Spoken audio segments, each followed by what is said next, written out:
Hi అండి. నిన్నటి వీడియోలో కార్తీక పురాణం 25వ అధ్యాయం గురించి తెలుసుకున్నాం కదండి. దాని కంటిన్యూషన్ వీడియో 26వ అధ్యాయం దుర్వాసుడు శ్రీహరిని శరణు వేడుట. ఈ విధముగా అత్రి మహాముని అగత్యునితో దుర్వాసుని కోపము వల్ల కలిగిన ప్రమాదము తెలిపి మిగిలిన వృత్తాంతము ఇట్లు తెలియజేసెను. ఆ విధముగా ముక్కోపి అయిన దుర్వాసుడు భూలోకమున, మత్స్యలోకమున, పాతాళలోకమున, సత్యలోకమున తిరిగి అన్ని లోకములలోనూ తనను రక్షించువారు లేకపోవుటచే వైకుంఠమందున్న మహావిష్ణువు కడకు వెళ్ళి వాసుదేవ, జగన్నాథ, శరణాగత రక్షక, బిరుదాంకిత రక్షింపు, నీ భక్తుడైన అంబరీషునకు కీడు చేయదలిచి నేను బ్రాహ్మణుడనుగాను ముక్కోపి అయి మహాపరాధము చేసి తిని. నీవు బ్రాహ్మణ ప్రియుడవు. బ్రాహ్మణుడైన భృగు మహర్షిని నీ ఎరముపైన తన్నియను సహించితివి. ఆ కాలి గుర్తు నేటికి నీ వక్షస్థలమందున్నది.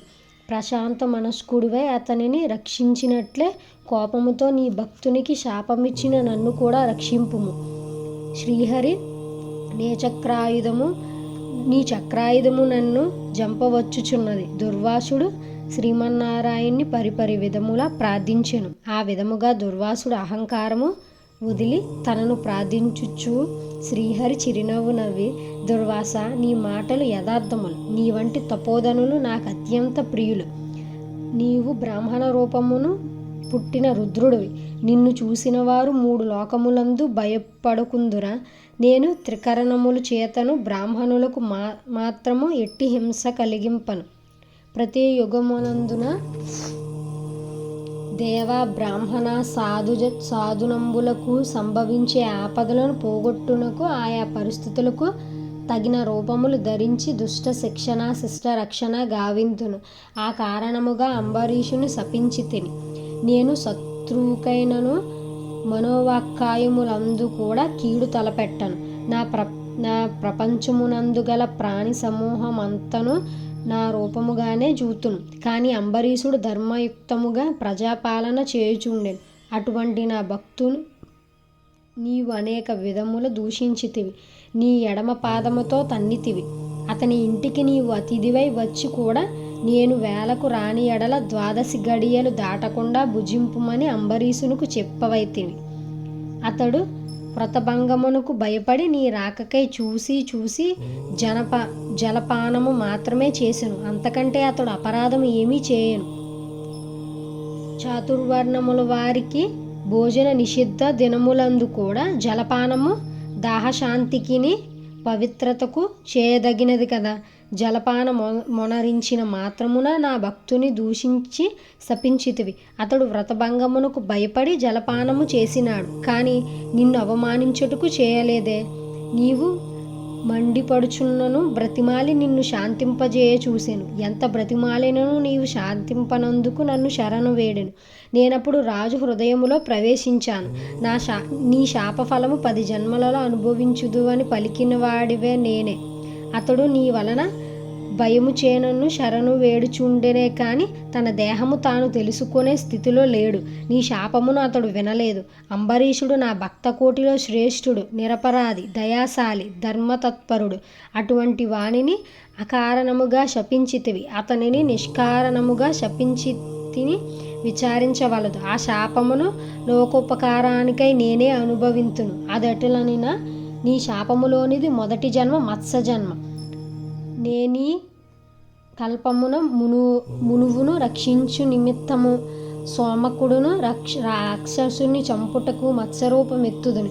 మరికొంత కాలమునకు దేవదానవులు క్షీరసాగరమును మదించుటకు మందర పర్వతమునకు కవ్వముగా చేయుదురు.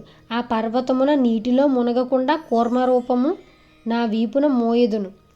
వరాహ జన్మ ఎత్తి హిరణ్యాక్షుణ్ణి వధింతును.